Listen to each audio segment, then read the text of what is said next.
Olá, este é o Diálogo Automotivo, mais uma produção da ATV, o canal de conteúdo exclusivo para o mercado de manutenção veicular.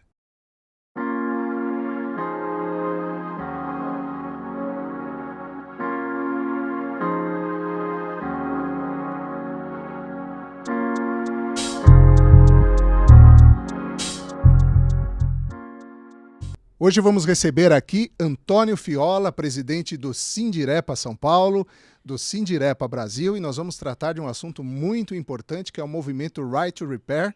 Não é, Fiola? É isso mesmo. Seja bem-vindo, é um prazer ter você aqui. Inicialmente, eu queria agradecer a iniciativa aí de vocês. Mais um produto interessante, a ATV, contem sempre com o nosso apoio.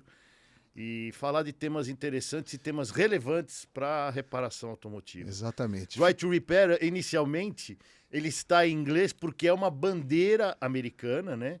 Que nós aderimos aqui no Brasil. Então, fica o nome Direito de Reparação porque é um movimento mundial. Já tem alguns países da Europa, é um movimento que a gente adere de ordem mundial. E eu vou te perguntar agora, Fiola, eu vou te pedir, porque eu gosto de começar sempre do começo, né? Sendo redundante, porque nem todos que estão assistindo sabem exatamente do que se trata. Nós estamos conversando aqui com profissionais e executivos de todos os elos do mercado de reposição.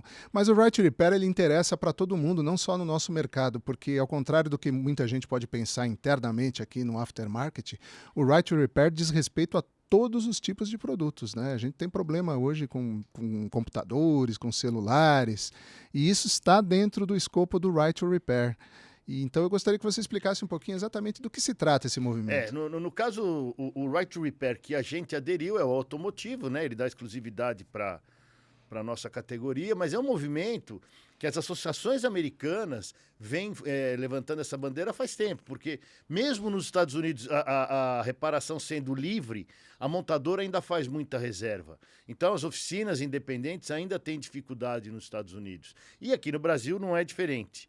O que é interessante é que você verifica que a montadora me coloca como um concorrente, mas na verdade eu sou cliente, né? Porque eu compro peça da montadora. Então é uma visão muito míope. Quando a montadora quer reservar esse direito para ela, ela acaba desvalorizando o seu próprio bem. Mas aí nós, sempre em contato com os americanos, resolvemos aderir ao movimento no Brasil. Então a gente trouxe o movimento para cá, a gente vai ter algumas etapas, né? E a gente vai procurar levar isso para o consumidor, né? Se você parar para pensar, a gente estava conversando antes aqui, como o presidente da Ford nos Estados Unidos disse, ele consegue monitorar todos os hábitos das pessoas, né? Quer dizer, você imagina se amanhã ele consegue descobrir onde eu abasteço. Ele pode vender esse mailing para uma rede de combustíveis. Quer dizer, ele tem ele vai muito dentro do meu carro, ele sabe muito onde eu vou, onde eu estou me locomovendo. E no Right to Repair, o que a gente fala é que eu não quero, como oficina, ter acesso à informação. A nossa exigência é que o consumidor possa ter acesso aos dados do seu carro para que ele tenha liberdade de reparar esse carro onde ele quiser. Esse é o grande mote do programa. O consumidor tem que ter o direito de escolha. Porque, assim, o carro é um bem de uso durável, mas é um bem caro. Então, eu tenho que ter o direito de escolha da oficina mais cara, da oficina mais barata, porque não tem cabimento, eu tenho que arrumar só na rede credenciada, na rede concessionária. E quais são as ações práticas hoje das montadoras para que esse direito não possa ser exercido? Que dificuldades os reparadores encontram no exercício do trabalho hoje? São inúmeras dificuldades, mas o primeiro apelo da montadora é o apelo de segurança. Ela alega para o consumidor que ela não pode divulgar acesso às informações por uma questão de segurança.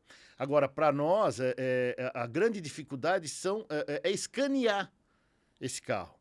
Então, por exemplo, você trocou uma lâmpada, acendeu uma luz no painel, às vezes para você colocar o seu scanner é difícil, às vezes você troca um sistema de airbag, você tem que resetar esse módulo, aí você tem que ir a uma concessionária porque o seu scanner não tem acesso. Então, eles vão dificultando de uma forma que ele quer o reparo para ele, né? E a gente sabe que a montadora, a rede concessionária não tem capilaridade nem condições de reparar os veículos no pós-garantia. Então isso é um erro gravíssimo e ela vai cerceando o meu acesso àquelas informações. Essa dificuldade chegou com a injeção eletrônica inicialmente, né? Porque o carro, quando era mecânico... Com a eletrônica embarcada, eletrônica embarcada. A gente veio primeiro no sistema de injeção, depois expandiu para a rede CAN, nos automóveis, né? E a situação foi ficando cada vez mais difícil. Mas eu me lembro, em conversas que eu tive há muito tempo com empresas que desenvolviam scanners, que eles comentavam que faziam a engenharia reversa, né? Que já é um processo muito artesanal, mas hoje, com a complexidade que os automóveis estão atingindo, a engenharia reversa, penso eu, que fica muito mais difícil, né, para um desenvolvedor de scanner. Como é que o mercado está abastecido hoje dessas ferramentas? Olha, você tem aqui no Brasil, nós temos duas coisas, duas características muito importantes. Primeiro, você tem um reparador extremamente versátil, um reparador extremamente... ele se vira, ele vai atrás, ele é curioso. A gente tem um mecânico que ele não se entrega, né?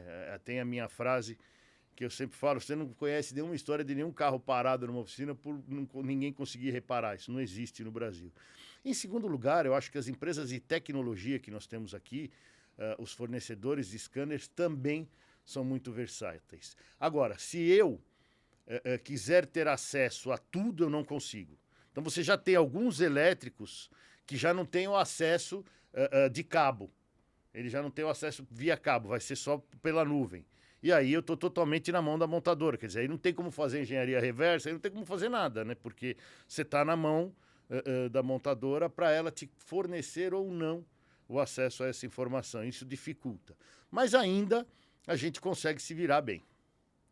E o diálogo com as montadoras? Eu sei que vocês tentam manter também há muito tempo. Em que pé está isso? Bom, a gente sempre procurou ter proximidade com as montadoras. Entretanto, esse é um assunto muito difícil para se tocar na montadora e você não consegue evoluir. Por isso que a gente acabou aderindo ao Right to Repair. Então, a gente vai sedimentar esse movimento em 4 etapas, né? Então, o primeiro foi a imagem. Quer dizer, a gente conversou com os americanos, eles nos liberaram o uso do logotipo, a gente adequou a bandeira brasileira com o nome do Sindirepa Brasil. Em seguida, a gente estendeu esse movimento para Argentina, Uruguai e vamos pegar mais alguns países aí na América Latina. No segundo momento, a gente procurou setorizar, e aí sim eu vou responder a sua pergunta.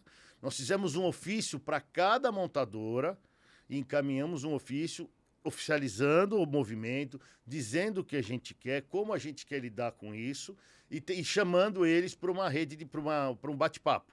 Então a gente chama a montadora para tentar uma conversa a respeito do movimento, para mostrar o movimento, explicar como é. A terceira parte do nosso movimento é a parte legislativa.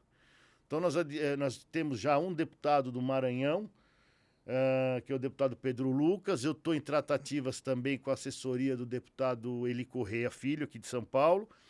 A gente vai levar o pleito para esses deputados e tentar fazer isso um projeto de lei para virar uma lei, né? Quer dizer, que a gente consiga aí um PL na Câmara de Brasília e mostrar a importância, a necessidade disso para o parlamentar, para que a gente tenha o entendimento. A gente sabe que é difícil, porque as montadoras têm um lobby muito forte, mas como o apelo é para o consumidor, a gente vai levar esse apelo. E o quarto pilar, que é o que nós estamos fazendo aqui, é a comunicação. Quer dizer, a gente quer utilizar todos os meios de comunicação do setor, que são os nossos parceiros, para a gente divulgar isso para o reparador e que conseguir chegar no consumidor final. Quer dizer, a gente quer fechar a rede para a gente poder fazer barulho e sensibilizar as montadoras. Muito bem, estamos ouvindo aqui Antônio Fiola, presidente do Sindirepa São Paulo, Sindirepa Brasil. A gente vai fazer uma pausa e já volta.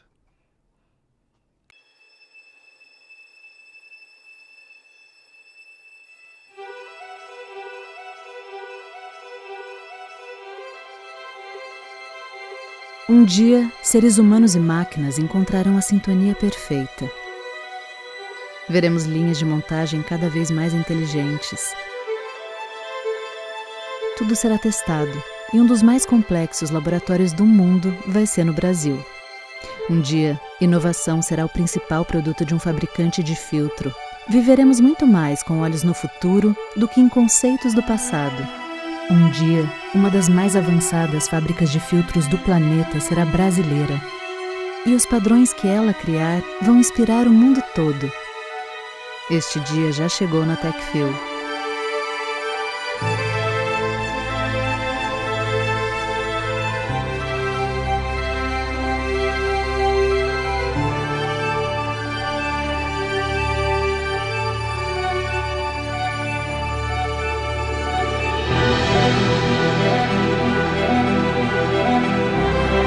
O futuro é TechFil.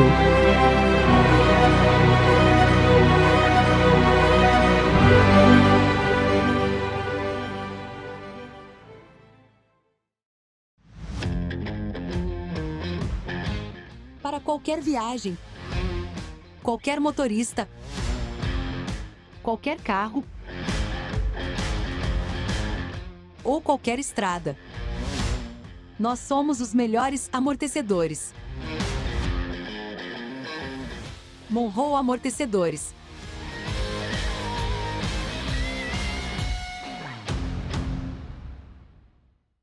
Estamos de volta com o Diálogo Automotivo, hoje recebendo Antônio Fiola. Fiola, no bloco anterior você terminou falando sobre a legislação, não é? E realmente a questão da legislação é fundamental para que não só o Right to Repair, mas diversas outras demandas do mercado de reposição possam se tornar viáveis e considerando que o Right to Repair é um movimento, então, muito mais amplo do que o setor automotivo, já existem alguns projetos de lei começando a caminhar no legislativo em relação a isso. Né? É interessante você falar, porque o deputado Pedro Lucas Fernandes, do PTB do Maranhão?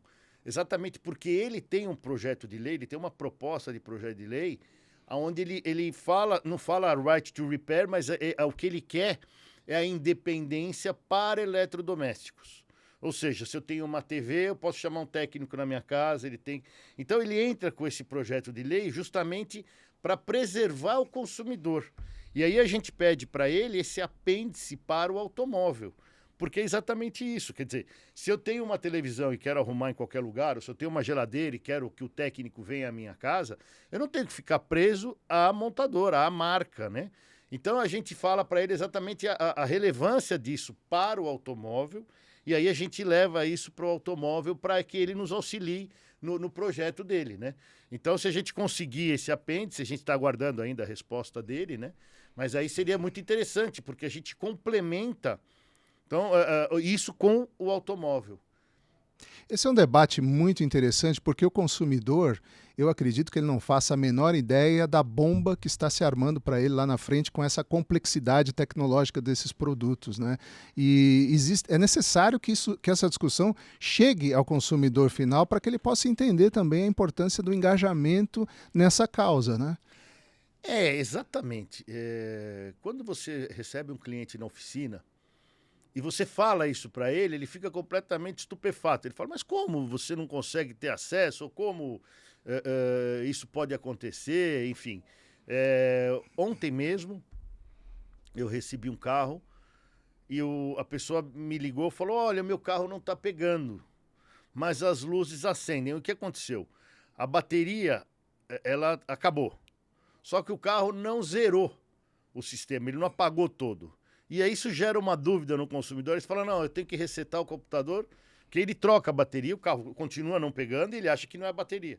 Aí ele vai na oficina e fala, não, tem que resetar o sistema tal, para o seu carro poder funcionar. E isso o cara fala, mas como assim? Quer dizer que eu não posso trocar uma bateria do meu... Não, hoje você não vai trocar mais como você trocava antigamente. Então, você percebe uma surpresa no consumidor, principalmente nesse quesito, né?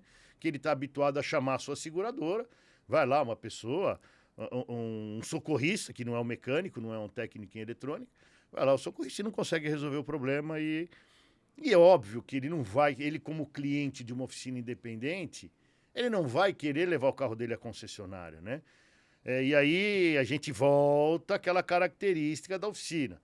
Quer dizer, o que ele faz? Ele liga no telefone do Fiola, no celular, eu converso com ele, e ele se sente amparado. Se ele for a uma concessionária, ele já fica ressabiado, porque ele vai ter que entrar, ele vai ser atendido, vai ter que ser um diagnóstico. Não vai fazer na hora, como a gente pode fazer isso para ele. Então, essa característica da oficina é muito positiva. Eu falo com o dono da oficina, ele olha meu carro, ele resolve o meu problema, ele fala comigo pelo telefone, e eu tenho certeza que ninguém tem o telefone de um consultor técnico de uma concessionária, né? Então, essa cultura que nós temos aqui no Brasil, não só no Brasil, né? Na Europa também, eu acho que nas Américas, você tem uma cultura da oficina independente muito forte, né?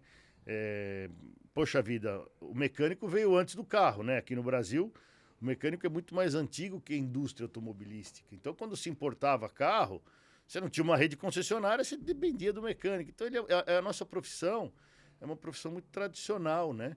E o que a gente quer é exatamente que a montadora me reconheça com a importância que eu tenho, principalmente baseado no meu consumo de peça. Até porque você é formador de opinião, né? Exatamente. Você recomenda a marca. A gente recomenda uma marca, a gente tem esse poder.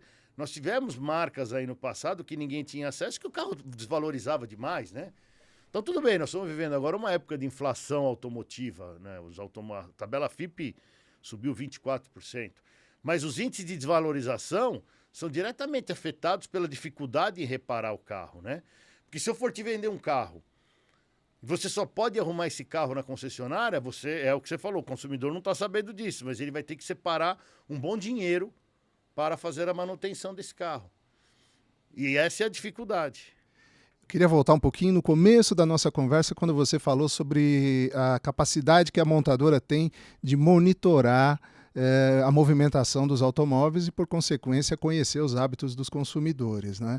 Isso é uma questão que se torna cada vez mais importante no mercado, porque os carros estão cada vez mais conectados. Nós estamos com o 5G aí chegando na metade do ano para as capitais, e essa capacidade de monitoramento vai ficar maior, chegando ao nível também, caminha para isso, e já existem até alguns precedentes, de diagnóstico remoto, né? De diagnóstico. E isso tem um impacto muito grande para o mercado de reparação. Não vou nem entrar na questão da legislação, porque a propriedade desses dados ainda precisa ser discutida no âmbito legislativo, né? Eu sou dono do dado que eu gero, ou a montadora tem direito a acessar essa minha rotina, né? Mas essa conversa em tempo real do carro com a montadora ou a concessionária é uma questão para a qual o mercado independente precisa se preparar urgente, não? Você imagina o seguinte, né? Logo, logo eu vou ter um carro que vai oferecer Wi-Fi. Ou seja, ela vai ter acesso a todos os meus acessos. A gente sabe disso, né? Outro dia eu queria dar uma máquina de gelo para um amigo. Meu Deus do céu, eu fui fazer joguei no Google, eu não parei de receber e-mail oferecendo máquina de gelo. Então, quer dizer, quando a montadora tem acesso a isso, é uma reserva. Por exemplo, eu estou andando com o meu carro, ele diz lá, vai no painel, precisa trocar as pastilhas de freio, dirija-se a uma concessionária.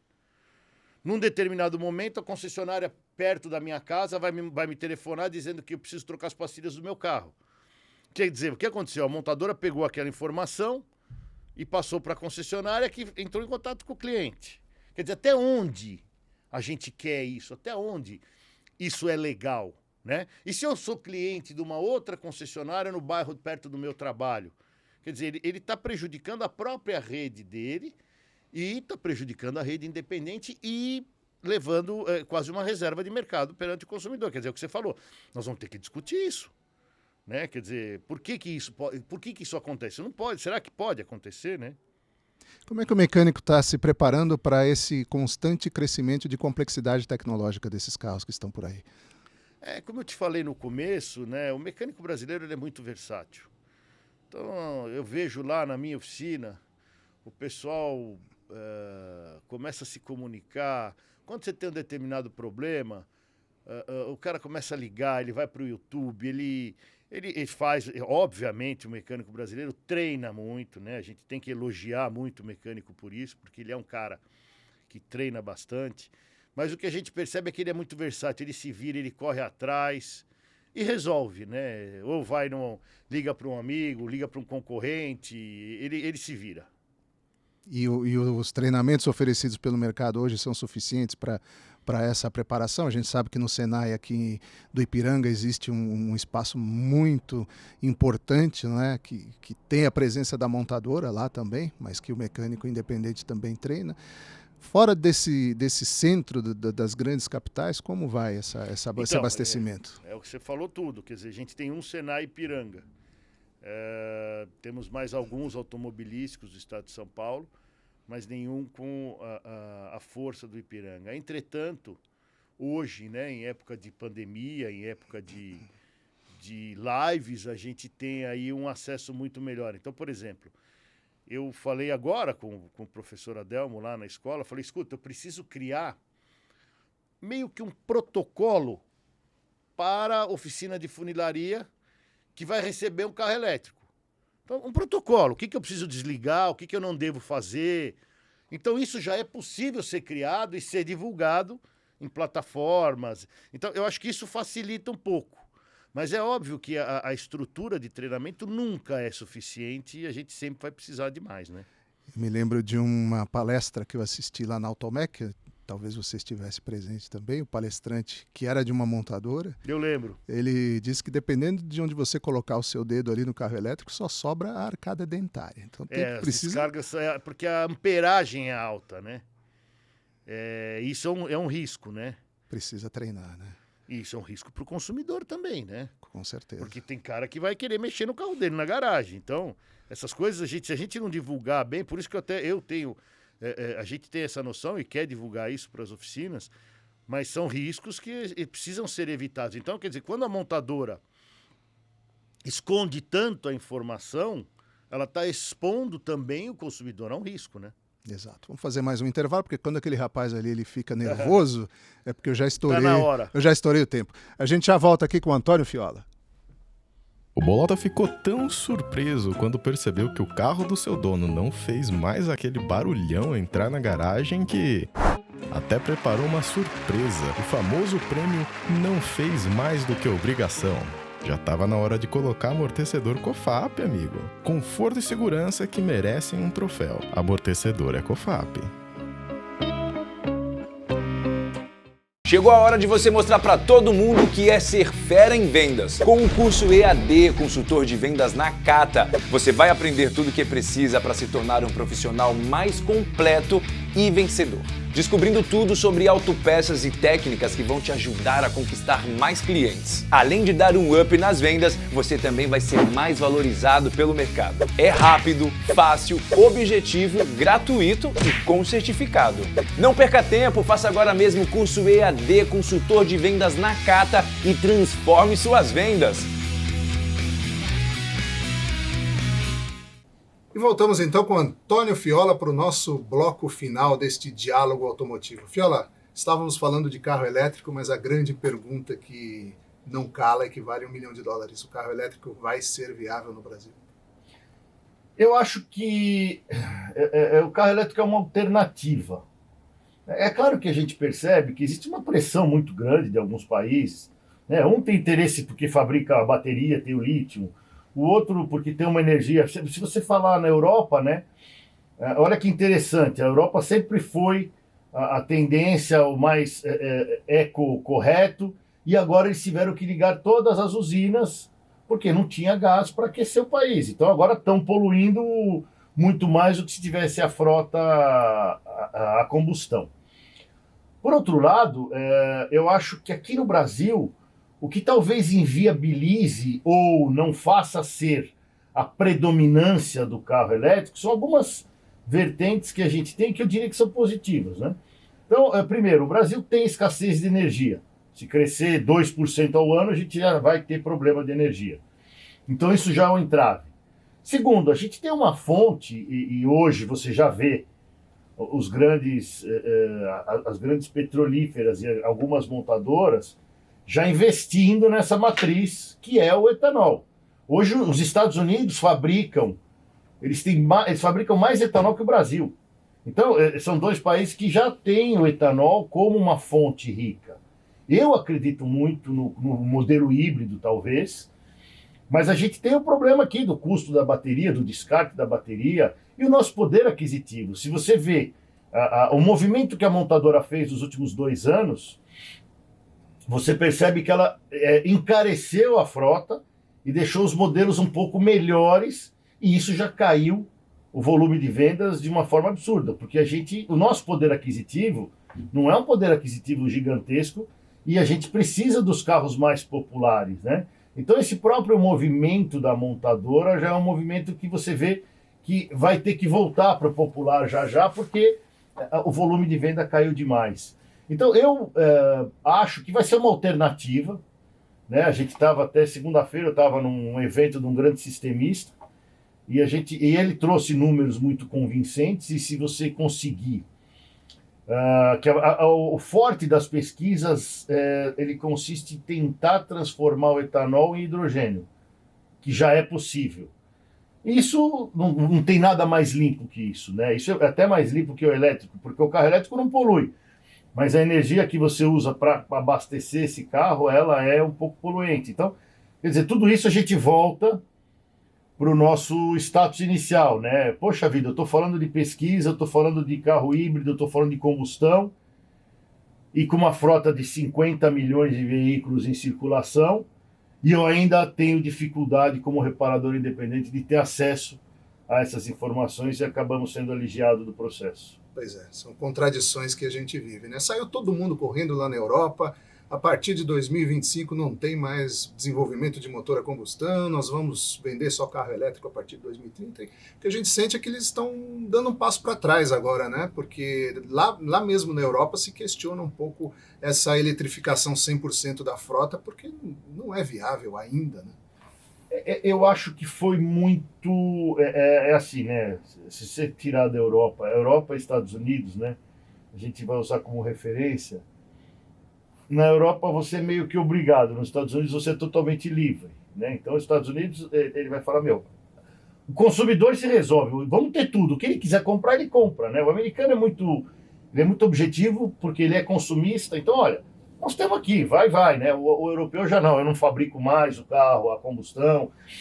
E esses movimentos são movimentos muito fortes, né? Que você percebe que é complicado e nem sempre é certo, né? E você pega no Brasil, é exatamente o inverso. Aqui é tudo liberado demais, né? Então, por exemplo, eu tenho protocolos a seguir para emissão de carbono. São protocolos que o Brasil tem até 2030 monstruosos. Entretanto, eu não tenho nenhuma fiscalização do poder público nessa frota que está circulando. Ou seja, se você tiver aqui no Brasil se rouba catalisador, é uma coisa que ainda acontece, porque os materiais nobres do catalisador valem dinheiro. Então, por exemplo, se alguém roubar o catalisador do seu carro vai estar poluindo 10 vezes mais que qualquer outro carro. E a gente não fiscaliza isso, e nós temos meta de emissão. Então, talvez esse seja o ponto. Será que eu preciso eletrificar tão rápido ou eu poderia melhorar aquilo que eu tenho? Eu tenho muito que fazer ainda com essa frota circulante. E tem mais uma coisa, né, Cláudio? Essa frota está envelhecendo mais rápido, porque a venda de carro novo caiu. Se a venda de carro novo caiu, proporcionalmente a frota está envelhecendo. E se a gente não fiscalizar, a gente vai continuar perdendo vida, a gente vai continuar poluindo horrores, né? São pontos muito delicados, né? Em relação ao mercado, qual é a sua expectativa daqui para até o final do ano? A gente parece que está entrando num período de pós-pandemia tão esperado, não é? Já houve liberação endemia agora. Do uso de máscaras. Por outro lado, estourou uma guerra aí que a gente não sabe, é uma estupidez que a gente não sabe aonde vai levar, só sabemos que o combustível tem subido muito, e se o combustível encarecer demais, eu já ouvi economistas e especialistas falando que se continuar nesse ritmo é R$10 o litro, e isso impacta o uso do transporte individual, que por sua vez impacta a demanda do mercado de manutenção. O que você espera daqui para dezembro? Bom, isso é uma coisa que a guerra era a coisa mais desnecessária que poderia ter acontecido já se negocia, já está se negociando. Imagina você chegar no século XXI e o pessoal discutindo se nós vamos ter ou não terceira guerra mundial, que pode ser o uso de armas nucleares. Nessa altura do campeonato, a gente esperava que a humanidade tivesse desenvolvido. É uma prova de atraso do poder público da humanidade, né? Você pega aí um cara que quer ir para a história e ele está escrevendo o nome dele na história ceifando vidas, né? Infelizmente é isso que está acontecendo. Agora, isso para nós, né, no nosso mercado, o que me preocupa muito? Porque isso tudo traz uma coisa chamada inflação. E a inflação, ela judia muito do pequeno, porque eu tenho muita dificuldade em repassar. Então você começa a olhar, o processo inflacionário aumenta meu aluguel, aumenta minha conta de luz, aumenta minha folha de pagamento, e eu não consigo repassar isso para o consumidor. Se você pega, por exemplo, a oficina que atende frotista, oficina que atende seguradora, você não repassa. Então, para o pequeno, a inflação é um péssimo negócio, ela pressiona demais o pequeno na economia, e eu tenho medo de exatamente disso. Quer dizer, gasolina R$10 o litro, você tem aí inflação, e isso vai levando a gente a muita dificuldade. É claro que a proporção que vai diminuir a circulação, né, por esse preço do combustível, tem o envelhecimento da frota. Então você tem aí, a receita acaba ficando equilibrada. Mas eu tenho muito medo da inflação para o pequeno negócio. Fiola, faltou tanto assunto para a gente conversar aqui que eu lamento informar que você vai ter que voltar aqui qualquer dia. Será um prazer e teremos muitos outros. Queria agradecê-lo aqui pela sua participação neste diálogo automotivo que a gente está começando a fazer aqui pela ATV. Eu parabenizo vocês pelo projeto. Eu acho que qualquer projeto que venha a valorizar esse reparador, que venha levar para o nosso mecânico um assunto importante, que venha mostrar o quão importante ele é muito valorizado. Então eu queria parabenizar vocês, agradecer aí o ATV, todo o pessoal que está nos auxiliando aqui e me colocar à tua disposição. Será um prazer estar sempre aqui, se é que as pessoas vão querer nos assistir, né? Porque senão vai ficar só o Fiola, não dá, né? Vamos torcer para isso, né? Obrigado. Pessoal, muito obrigado então para vocês que assistiram, né? E recebemos aqui o meu amigo Antônio Fiola, presidente do Sindirepa São Paulo e do Sindirepa Brasil. Continue acompanhando a programação da ATV com conteúdo novo todos os dias. A gente volta na próxima terça-feira. Até lá. Tchau.